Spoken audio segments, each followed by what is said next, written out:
Alright guys, welcome back to another video. It's been a while. Nice to see everybody. We have here today the 2016 Erasmo red blend, 60% Barbera, 30% Grenache, and 10% Carignan from the Maule Valley in Chile. This is the one that I had years ago and remember liking, but don't remember much else about because it was from a distributor that I did not do a lot of business with and didn't I didn't do a lot of business with this distributor, but I remembered liking the wine, so seeing it at retail I thought let's take it for a spin. Barbera is obviously an Italian grape about which I don't know a ton, and then Grenache is also a grape that you don't find a lot in Latin America, and it's 30% Grenache. Let's see what it smells like. Nice sort of pretty dark purplish color in the glass. I mean, it's not super expressive on the nose. It's got a sort of generic red wine aromatic profile. Some nice sort of tart cherry.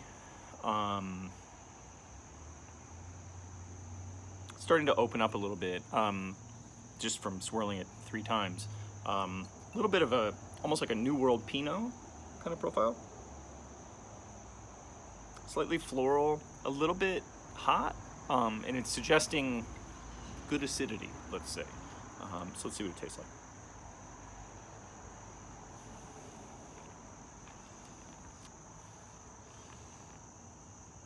I mean, man, good acid, some tannins here that I didn't remember from having tasted it previously. Not trivial tannins. It's not a hugely, the fruit is not sweet. The fruit is on the tart side of the spectrum. And just great acid with those interesting, I mean, the tannins are nicely integrated, but they're there, man. I mean, they are hitting. So we're doing this with roast chicken, you know, this is for the dark meat, as it were. Needs a little bit of fat. Beautiful, as it was sort of reticent right out of the bottle on the nose. But like a nice floral element there. Yeah, I guess it aromatically matches the flavor profile on the palate. I was gonna say it seemed a little bit like the nose didn't match the palate, but it does. They're saying they're using wild yeasts, which is cool.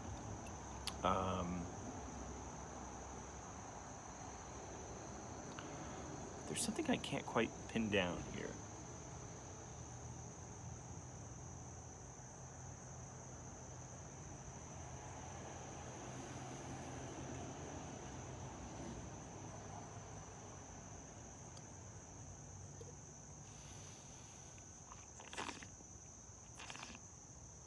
It just, I mean, it's medium bodied, but it's got like, I mean, this is, you know, fall, early winter wine.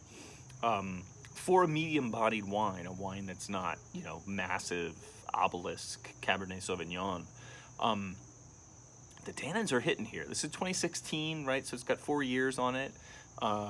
It's probably, drink now. I wouldn't say this is going to improve. But it's an interesting wine, and it might be interesting for people who like Italian wines to try. Obviously, it's Barbera, so that's interesting in itself and rare. But it has that profile of this sort of stereotypical, you know, tannin and acidity without huge fruit, right? Without sort of New World style fruit that I associate with that profile, the sort of big tannin, big acidity, medium fruit sort of profile that I would associate with a lot of Italian wine, sort of the more traditional side of Italian wine. This is, I mean, it's definitely, I'm always on about interesting and delicious and how they don't always overlap. This is interesting and it's delicious.